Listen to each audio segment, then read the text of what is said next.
एक रोबोट ने 12 मिनट पहले जो है वो हार्ट अटैक आएगा इस बंदे को वो इंडिकेट कर दिया था ये कुछ। नारायणा का एक केस है, नारायणा मुंबई का। हाँ जी। वहाँ पे रोबोट मतलब जो थेरेपी है, मतलब एआई से पेशेंट के जो इंडिकेशन हो रहा था तो उससे 12 मिनट पहले बता दिया कि इसको हार्ट अटैक आएगा। डॉक्टर्स को इस बारे में कोई आभास नहीं था। नहीं था। तो किस तरीके से वो एक अगर एडमिनिस्ट्रेटर चला रहा है हॉस्पिटल को और एक डॉक्टर जिसका सालों का अनुभव है इलाज में वो चला रहा है, कितना आप मानते हैं दोनों के अंदर परफॉर्मेंस में फर्क रहने वाला है? देखिए, जो अगर एक कोई डॉक्टर अगर हॉस्पिटल चला रहा है तो वो नॉर्मली एक अपने डिपार्टमेंट को ग्रो कर सकता है, लेकिन अगर एक एडमिनिस्ट्रेटर अगर हॉस्पिटल चला रहा है तो वो क्वालिटी पे सबसे ज्यादा ध्यान देगा। आपके हॉस्पिटल के अंदर क्लिनिकल इंटरफेरेंस जो है वो कितनी इम्प्रूव हो रही है। एडमिनिस्ट्रेटर का एक बड़ा रोल रह जाता है कि हॉस्पिटल के अंदर स्किल कितना इम्प्रूव हो रहा है, प्लस सबसे मोस्ट इम्पोर्टेंट पार्ट है कि डिपार्टमेंट को ग्रो करना, फाइनेंशियल को देखना और नई टेक्नोलॉजी के साथ जुड़े रहना। ये एक एडमिनिस्ट्रेशन डिपार्टमेंट का काम रह जाता है। एक डॉक्टर सिर्फ अपने मरीज को सेटिस्फाइड करता है और उसको करना भी वही चाहिए क्योंकि वो उनकी स्किल है, एक्सपर्टीज है। डॉक्टर कैसे करता है वो? डॉक्टर किस तरीके से मतलब वो सर्जरी होती है? क्योंकि डॉक्टर अगर कर रहा है तो डॉक्टर तो अपने हाथों से हमने ज्यादातर देखा है। नमस्कार साथियों, आपने आज से पहले कई बार सुना होगा कि आंखों का डॉक्टर होता है, दिल का डॉक्टर होता है, दिमाग का डॉक्टर होता है, हड्डियों का भी डॉक्टर होता है और जितने भी शरीर के अंग है सबके अलग अलग स्पेशलिस्ट डॉक्टर हैं। लेकिन आज हम जिस डॉक्टर के बारे में बात करने जा रहे हैं वो इन डॉक्टरों को एक कड़ी में पिरो के रखता है जिसकी वजह से एक हॉस्पिटल जो है सही ढंग से चल पाता है। हम बात कर रहे हैं हॉस्पिटल के डॉक्टर की, यानी कि मास्टर इन हॉस्पिटल एडमिनिस्ट्रेशन। जी बिल्कुल, आप सही सुन रहे हैं, इसके भी मास्टर होते हैं और आज वही मास्टर जो है हमारे साथ मौजूद है। नाम है डॉक्टर संगीत गौड़। बहुत बहुत स्वागत है सर आपका। नमस्कार रघुवीर जी, धन्यवाद आपका। सर, जैसे कि ये पहली बार हमने ये वर्ड सुना है मास्टर इन हॉस्पिटल एडमिनिस्ट्रेशन, इसके बारे में थोड़ा विस्तार से हमें बताइए। क्या सर, हॉस्पिटल एडमिनिस्ट्रेशन कोई पहला वर्ड नहीं है। लोकल जो अपने आसपास का क्षेत्र है वहाँ पे नॉर्मली ऐसा ही होता है कि कोई भी एक डॉक्टर होता है वो अपना हॉस्पिटल कर लेता है, बस बात खत्म।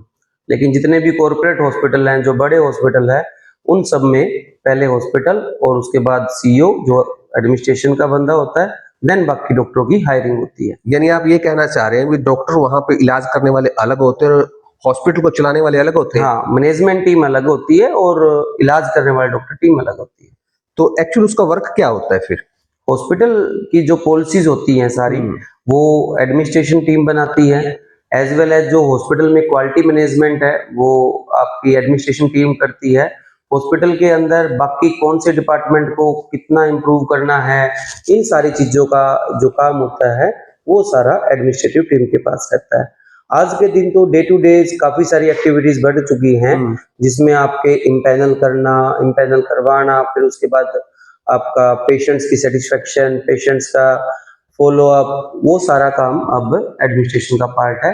प्लस अनदर पॉलिसीज है जो गवर्नमेंट के साथ टाई अप्स है, प्राइवेट एसोसिएशंस के साथ टाई अप्स है, कंसल्टेंट्स को हायर करना, उनको आगे उनके डिपार्टमेंट की ग्रोथ करवाना, ये सब एडमिनिस्ट्रेशन। यानी सीधे सीधे तौर पर अगर हम बात करें तो ये वो डॉक्टर है जो हॉस्पिटल की सेहत का ख्याल रखता है और डॉक्टर जो है वो मरीज की सेहत का ख्याल रखता है।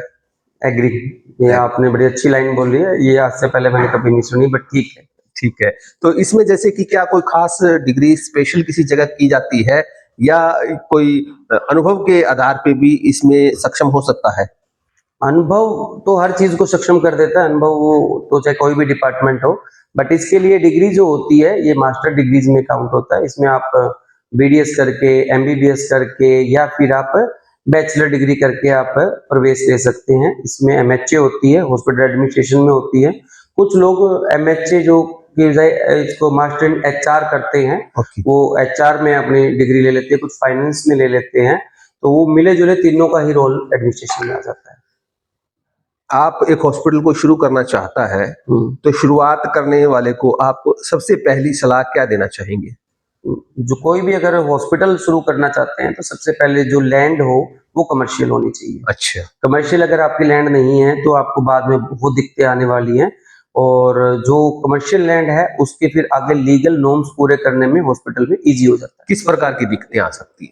आपको कोई फायर एनओसी नहीं मिलेगी, सीटीओ नहीं होगा, आपको पोल्यूशन एनओसी नहीं मिलेगी, कोई भी डिपार्टमेंट में अगर आप आवेदन करने जाएंगे तो हर जगह रिजेक्शन हो जाएगा। क्या वो हॉस्पिटल इलीगल है अगर वो कमर्शियल लैंड में नहीं चल रहा तो? हाँ, इलीगल है, क्योंकि इला- हॉस्पिटल एक कमर्शियल एक्टिविटी की जगह है और वो आप उसको रेजिडेंशियल स्पेस में कर रहे हैं तो इलीगल है। या किसी खास एक नियम है कोई, जैसे मान लो बड़े बड़े हॉस्पिटल भी होते हैं, छोटे हॉस्पिटल भी होते चाहे हैं, छोटा नर्सिंग होम हो, चाहे मल्टी स्पेशलिटी हो, चाहे सुपर स्पेशलिटी हो, कमर्शियल में ही चलेगा। कमर्शियल में चलेगा। तो सबसे पहले ये ध्यान रखें, जहां पे बिल्डिंग वो खड़ा करना चाहते हैं तो वो कमर्शियल होना चाहिए। बिल्कुल। उसके बाद अगला स्टेप क्या रहेगा? यस, कमर्शियल होना चाहिए। फिर आपका जैसे आप बिल्डिंग का नक्शा पास करवाते हैं, सीटीओ होना चाहिए। आपका सीटीओ अगर आपका पास हो जाता है तो बिल्डिंग के अंदर फायर एनओसी का काम साथ के साथ ही करवाएं और उसके साथ हमारा जो पोल्यूशन के लिए एसटीपी प्लांट, एटीपी प्लांट, ये पहले से ही अपने बिल्डिंग की नॉर्म्स के हिसाब से जितना आपका लोड है, एटीपी का है या एसटीपी का है, वो साथ के साथ करवा लेना चाहिए। और जो बिल्डिंग है, अगर हमें आज के दिन कोई भी अगर आप हॉस्पिटल बनाते हैं तो वो एनएबीएच के हिसाब से ही बनानी चाहिए, ताकि बाद में आपको कोई भी चीज में रेनोवेशन में दिक्कत ना आए। यानी कि आप सीधे तौर पर ये कहना चाहते हैं, अगर आपने जगह डिसाइड कर ली तो उसके बाद एक नक्शा बनवाएं, और नक्शा किसी ऐसे इंसान से या ऐसे एक्सपर्ट से बनवाएं जो कल को आपको जो नॉर्म्स कंप्लीट करने हैं, लाइन का पता हाँ, हो, उसको दिक्कतें ना हो, या जिसके साथ कोई एडमिनिस्ट्रेशन का बंदा उसको पता हो। एक्चुअल में क्या होता है रघुवीर जी, लगभग अगर कोई डॉक्टर ये काम करता है, मान लो किसी एमडी मेडिसिन है या कोई डीएम है, वो हॉस्पिटल खोलता है तो उनको उस चीज की नॉलेज नहीं होती ना, उन्होंने कभी कमर्शियल काम किया हो। तो उन्होंने एमबीबीएस अगर कोई बच्चा करता है तो 7th क्लास से वो 18 घंटे पढ़ना शुरू कर देता है, 18 घंटे, फिर एमबीबीएस में फिर एमडी की तैयारी करता है, फिर एमडी में तो 24 के 24 घंटे लग जाते हैं। उसके बाद आपका आ जाता है डीएम, फिर उसको 18-20 घंटे लग जाते हैं। लगभग वो जिस टाइम वो बाहर आते हैं तो उनको जिंदगी के 18-20 साल उनके एक्सपीरियंस एसआरशिप में चले जाते हैं। तो इन चीजों का ज्ञान नहीं होता और ये छोटी सी भी कोई एक गलती रह जाती है तो ये बाद में चल के फ्यूचर में बहुत भारी गलती बन जाती है।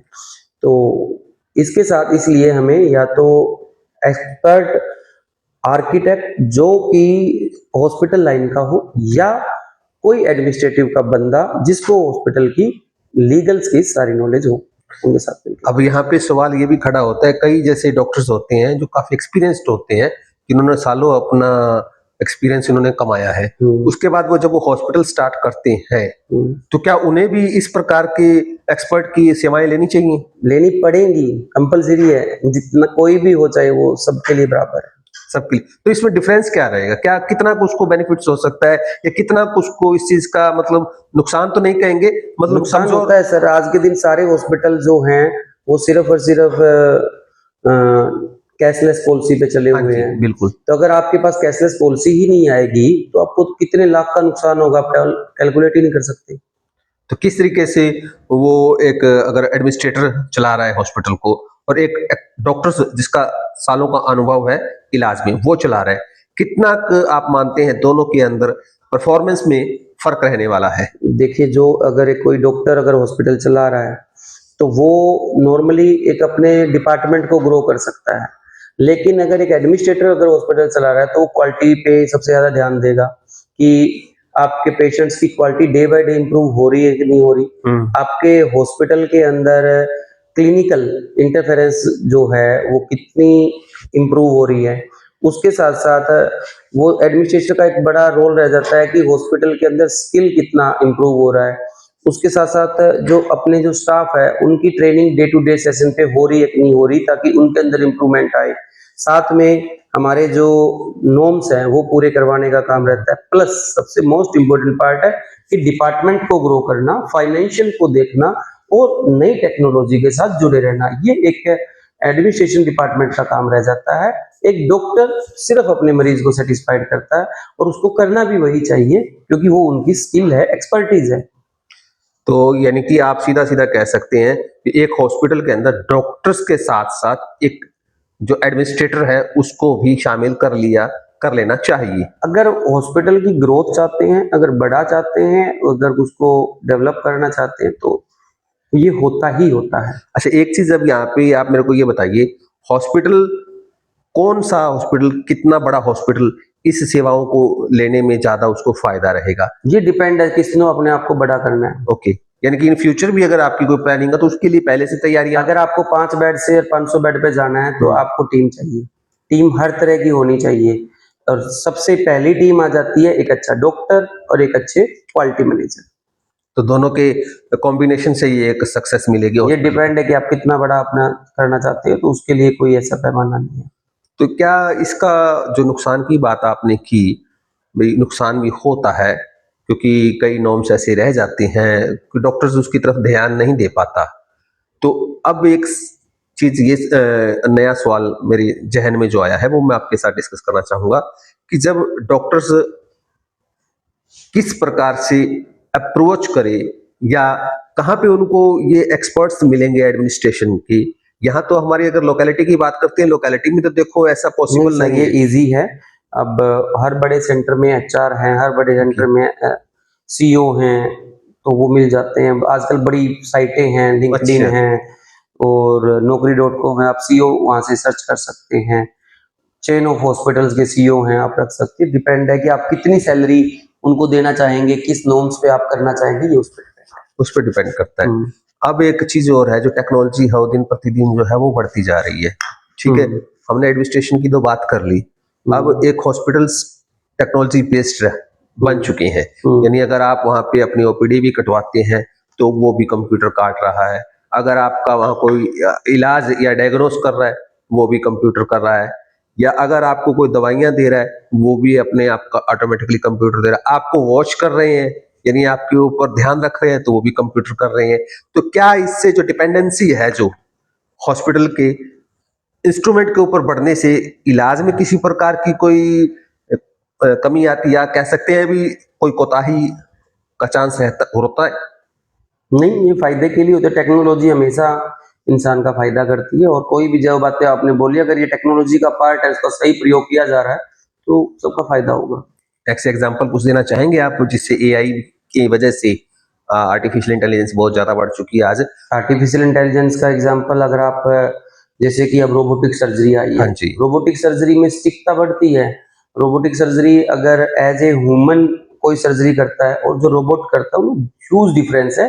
रोबोटिक सर्जरी में आपकी मतलब बिल्कुल माइक्रो मिली से भी कम गलती के चांस होता है कटिंग के दौरान। तो वो गलती नहीं होगी। जब माइक्रो मिली, अगर उनसे गलती भी हुई तो माइक्रो मिली की हुई है, और इंसान से गलती हुई तो सेंटीमीटर की हुई है, तो ऑटोमेटिकली अच्छी सर्जरी एक चीज ये समझिए, रोबोटिक सर्जरी की आपने बात की, हम्म। तो वो एक्चुअल में रोबोट करता है सर्जरी या वो डॉक्टर करता है? डॉक्टर कैसे करता है? वो डॉक्टर किस तरीके से मतलब वो सर्जरी होती है? क्योंकि डॉक्टर अगर कर रहा है तो डॉक्टर तो अपने हाथों से, हमने ज्यादातर देखा है, कंप्यूटराइज होता है। डॉक्टर साइड में बैठा होता है, वो कंप्यूटर पे अपना काम कर रहा होता है, कंप्यूटर से अपने हाथ कर रहा होता है, उसी हाथ की डायरेक्शन वहां पे जो इंस्ट्रूमेंट है वो सर्जिकल उसको कर रहा है। अच्छा, जैसे कि जिस प्रकार से वो अपने हाथों की मूवमेंट कर रहे हैं तो वो रोबोट भी उसी तरीके से हाँ, वो उसमें आज के दिन तो बल्कि एक्यूरेसी आ चुकी है कि पहले सब चीजें डॉक्टर सेट कर देता है। सेट कर, जैसे लेजर मशीन होती है, अच्छा, हम सब सेट कर दिया, वो अपने आप कट करती है। हाँ बिल्कुल ऐसे ही रहता है।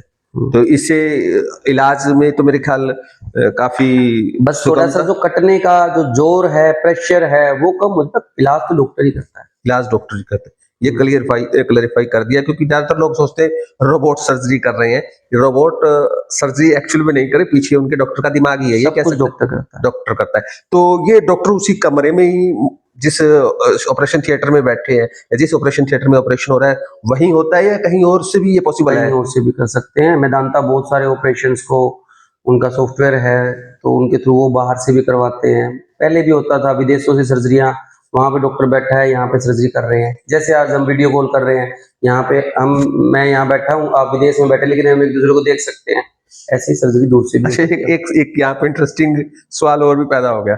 अब ये तो है तो इंस्ट्रूमेंट ही है, रोबोट से इंस्ट्रूमेंट ही है ये तो सॉफ्टवेयर है सारे। हाँ, सॉफ्टवेयर जो भी लगा लीजिए, तो वो तो मैं भी अपने यहाँ पे आके लगा सकता हूँ, और बाहर कोई डॉक्टर तो उससे इलाज भी हो सकता है, ऐसा हो पॉसिबल हो जाता सकता है? हाँ सर, हमने क्लाउड आईसीयू लगाया हुआ है हमारे हॉस्पिटल में। उस आईसीयू के अंदर एआई बेस्ड ही है सब कुछ। अच्छा। तो उसके जो कंसल्टेंट, जो महंगे कंसल्टेंट जिनको हम बोल देते हैं अपनी भाषा में, कि जिनका एक्सपीरियंस ज्यादा है, जिनकी नॉलेज ज्यादा है, जिनके अपॉइंटमेंट लेना मुश्किल है, वो बेंगलोर बैठे हैं, कुछ दिल्ली बैठे हैं। तो अब हमारे आईसीयू में अगर आप आते हैं तो वो एआई के माध्यम से वो सब कुछ देख रहे हैं, सब कंप्यूटर पे हो रहा है, नोट्स उनके कंप्यूटर पे हैं, उनके रिकॉर्डिंग कैमरे से हो रही है, और वो डॉक्टर वहां से उनके नोट्स डाल रहे हैं, देख रहे हैं, चेक कर रहे हैं, उनकी हर हरकत को ऑब्जर्व कर रहे हैं और वहां से ट्रीटमेंट कर रहे हैं। रोबोट्स दवाइयां भी दे रहे हैं, ये कैसी? रोबोट दवाइयां एज ए सप्लायर दे रहे हैं, बट चैट जीपीटी एक ऐसा सॉफ्टवेयर आ गया कि आप जिसके अंदर आप अपनी रियल टाइम आपकी जो रिपोर्ट्स आप डालिए, उनसे वो डायग्नोस बना देगा, और वो डायग्नोस से आपको दवाई भी बता देगा। तो डायग्नोस बनाना ही सबसे टफेस्ट पार्ट होता है। अभी जो सर्वे हुआ है, ग्रुप ऑफ डॉक्टर्स का जो डायग्नोस होता है, उसकी एक्यूरेसी 23% है। ओके। और जो चैट जीपीटी के ने जो एआई बनाई है, उस एआई में जो डायग्नोस की एक्यूरेसी है वो 87% है। 87% एक्यूरेसी। तो 23% एक्यूरेसी ग्रुप ऑफ डॉक्टर, और 87% एक्यूरेसी एक अकेले सॉफ्टवेयर की। बहुत ज्यादा डिफरेंस है। यानी डायग्नोस में भी अब एआई आ चुका है। आ चुका है। अब मैं आपको एक बड़ी अच्छी बात बताता हूँ। चाइना ने एक हॉस्पिटल बनाया है 10,000 बेड का, जो टोटल ही रोबोटिक है। अब किसी रोबोट को सिखाना है, किसी रोबोट को अगर सिखाना है, और उसी के बदले एक हमारे पास एमएस सर्जन नया करके आया है, दोनों फ्रेश हैं। अब सर्जन को अगर आप कोई चीज सिखाओगे तो उसको सिखाने के लिए आपको एक केस देना पड़ेगा, सर्जरी, फिर दूसरी सर्जरी, तीसरी सर्जरी, चौथी सर्जरी, फिर वो उसका ट्रीटमेंट होगा, फिर वो देखेगा, फिर वो जाएगा, फिर वो दोबारा आएगा पेशेंट। वो सारी चीजें आप सिखाओगे तो 2-3 साल लगते हैं, और जब उसको 20 साल का सिखाना है तो 20 साल लगेंगे। एक रोबोट को अगर आपने फ्रेश है, उसमें डाटा फीड करना है, तो कितना भी डाटा फीड करोगे वो 1 घंटे में उतना सीख जाएगा। यानी डॉक्टर पैदा हो रहे हैं। मतलब रोबोट को ट्रेंड कर रहे हो और एक्सपीरियंस कर रहे हो, तो आपको 24 से 48 घंटे लग रहे हैं। तो जॉब्स तो खा रहा है फिर रोबोट। अब वो 48 घंटे में जो रोबोट तैयार हो गया, वो आपका 20 साल एक्सपीरियंस्ड सर्जन है। और जो आपने सर्जन को 2 दिन से सर्जरी कर रहा है, वो 2 दिन पुराना सर्जन है। तो इनका एक्सपीरियंस लेवल बड़ा हाई हो जाता है। लेकिन वो कहते हैं रोबोट, ये तो कल आया है, ये कल नहीं आया, इसके अंदर जो डाटा है वो तो 20-30 साल 50 साल पुराना है। यानी कि लोगों ने जो डॉक्टर्स ने जो मतलब मेहनत की है, जो डॉक्टर्स ने डायग्नोस किया, डॉक्टर्स ने जो इलाज किया, वो सारा इसमें डाटा फीड है। जो रिसर्च है वो बड़ी डीप है। अभी मेरे को पीछे एक इंसिडेंट सोशल मीडिया के माध्यम से पता लगा था भी, कहीं पर मुझे जगह एग्जैक्ट पता नहीं है वो कहाँ का था, क्योंकि ये स्किप होगा दिमाग से। एक रोबोट ने 12 मिनट पहले जो है वो हार्ट अटैक आएगा इस बंदे को, वो इंडिकेट कर दिया था। ये नारायणा का एक केस है, नारायणा मुंबई का। वहां पे रोबोट मतलब जो थेरेपी है, मतलब एआई से पेशेंट के जो इंडिकेशन हो रहा था, तो उससे 12 मिनट पहले बता दिया कि इसको हार्ट अटैक आएगा। डॉक्टर्स को इस बारे में कोई आभास नहीं था। नहीं था। तो यानी उसकी जान बच गई। ये मुझे नहीं पता। अच्छा। तो उसकी जान बची कि नहीं। जैसे हम क्या होता है कि अब हम डॉक्टर हैं, हम बता देते हैं भी क्या आपकी स्टेज 4 कैंसर है, स्टेज 4 कैंसर है, अब 2 महीने जिएगा, 3 महीने जिएगा। वो मैंने कैसे बताया? मेरे पास 3, 4, 5 साल के पेशेंट्स का रिकॉर्ड है, मैंने उनको देखा है। अब एआई के पास तो 3, 4, 5 साल में जितने भी कैंसर के डॉक्टर हैं, सब ने देखा, वो रिकॉर्ड है। उस रिकॉर्ड के सर्वे के आधार से वो बता रहा है, तो उसकी एक्यूरेसी बढ़ जाती है। तो इस हिसाब से तो ये भी मान सकते हैं भी, जैसे आपने कैंसर की बात की, तो कैंसर की कई स्टेज मानी जाती हैं, जैसे first stage, second stage, third stage और लास्ट स्टेज इस तरीके से होती है। तो क्या किसी फर्स्ट स्टेज पे ही किसी को कैंसर है, ये डायग्नोस किया जा सकता है एआई की मदद से? एआई के माध्यम से सॉफ्टवेयर, ये फोर्टिस हॉस्पिटल है शायद, उनका एक सॉफ्टवेयर है, मैं आपको बताऊं तो फोर्टिस में आईबीएम वाटसन वो यूज कर रहे हैं, जिसके थ्रू वो पर्सनलाइज्ड डाटा लेते हैं, ट्रीटमेंट करते हैं, और उसमें कैंसर की एक्यूरेसी मतलब जो है वो 80% बेटर है एज कम्पेयर टू जो हम टेस्ट कराते हैं उनसे। वो उनकी डीप स्टडी करते हैं टेस्टों की, वो एआई, और उन स्टडी से ये बता सकते हैं कि भाई इसकी बॉडी में कैंसर जेनेटेड सेल बन रही है नहीं बन रही है, बहुत पहले बता देती हूँ। डॉक्टर साहब, अब हम इस पूरे इंटरव्यू को समराइज करना चाहेंगे। जी एक हॉस्पिटल स्टार्ट हुआ एडमिनिस्ट्रेशन की मदद से, एडमिनिस्ट्रेटर की मदद से, और एक हॉस्पिटल को डायरेक्ट एक डॉक्टर चला रहा है। ठीक है, दोनों में से सक्सेसफुल कौन सा रहने वाला है? दोनों ही रहेंगे, लेकिन अगर ग्रोथ करनी है डॉक्टर ने तो अपनी टीम बढ़ानी पड़ेगी। अगर एडमिनिस्ट्रेशन ने अगर हॉस्पिटल चलाना है तो डॉक्टर रखने पड़ेंगे। दोनों एक दूसरे के पूरक हैं आज के समय की अगर बात करते हैं, हमेशा से ही है। हमेशा से। और अब अगर आ जाते हैं हम अब ट्रेंड सिर्फ चेंज हो गया। पहले क्या होता था कि नर्सिंग होम या डॉक्टर कम थे, नर्सिंग होम या छोटे हॉस्पिटल ज्यादा चलते हाँ। थे। आज का जो ट्रेंड है, आज मल्टी लेवल बिल्डिंग्स का ट्रेंड है और सुपर स्पेशलिटी का जमाना है। इसमें एक छत के नीचे सारी फैसिलिटी चाहिए। अब हर इंसान को ये लगता है कि मुझे मतलब ऐसे हॉस्पिटल में जाऊं जो मॉल टाइप हो, जिसमें एमआरआई भी हो, अल्ट्रासाउंड भी हो, घुटने का भी इलाज कराना है, पेट का भी इलाज कराना है, गर्दन का भी कराना है, तो वहाँ प्लस सबसे बड़ी बात, अगर आईसीयू में कोई मरीज आ जाता है तो हर स्पेशलिटी का डॉक्टर उसको देख लेता है, तो वो एक्सपर्ट है अपने उसका फील्ड का, तो मरीज का इलाज बेहतर हो जाता है। यानी एक ही जगह पे सभी डायग्नोस जो है इकट्ठे हो जाते हैं, डायग्नोस बन जाता है। बिल्कुल। और अब अगर हम अंत में एक जानना चाहेंगे या आपसे सलाह ही लेना चाहेंगे, हमारे देखने वाले जो दर्शक हैं वो आम जन भी है और हो सकता है डॉक्टर्स भी हों जो अभी अभी स्टार्ट करना चाहते हैं या एमबीबीएस बन के अभी निकले हैं, तो अगर आप उनको सलाह देना चाहेंगे एक सक्सेसफुल बिजनेस ग्रो करने के लिए, बिजनेस कहेंगे हम इसको, हॉस्पिटल लाइन को, अब सेवा तो है ही है लेकिन आज के समय में बिजनेस हो चुका है, तो इसको ग्रो करना अगर वो चाहते हैं तो वो कहाँ से शुरू करें? फर्स्ट जो वो बता दीजिए मुझे। देखिए सर, ये सबसे बड़ा अजीब सा है क्योंकि ये डिफरेंट डिफरेंट पोजीशंस पे डिफरेंट डिफरेंट रूल है। मतलब कुछ लोग रेंट पे बिल्डिंग लेके शुरू करते हैं, कुछ लोग गांव से करना शुरू पसंद करते हैं, कुछ शहर से करना पसंद करते हैं, कुछ बड़ा कॉर्पोरेट बना के करना शुरू करते हैं। तो ये अलग अलग है। मैं इस पे कोई ऐसा स्टीक, जब तक आपका क्वेश्चन नहीं होगा तो आंसर नहीं दे पाऊंगा। बट ये है, आज का जमाना सुपर स्पेशलिटी का है। हो सके जो फ्रेशर्स हैं उनके लिए मेरी यही एडवाइस है कि वो पहले कॉर्पोरेट्स में या किसी बड़े सेंटर में काम करें और 2 4 5 लोगों को अलग अलग स्पेशलिटी के साथ मिलके एक बड़ा इंस्टीट्यूट शुरू करें। वो बड़ा इजी रहता है, उसमें ग्रोथ के चांसेस बहुत ज़्यादा हैं और इसमें आपकी बॉदरेशन भी कम हो जाती है और पेशेंट्स के लिए भी बड़ा फायदा होता है।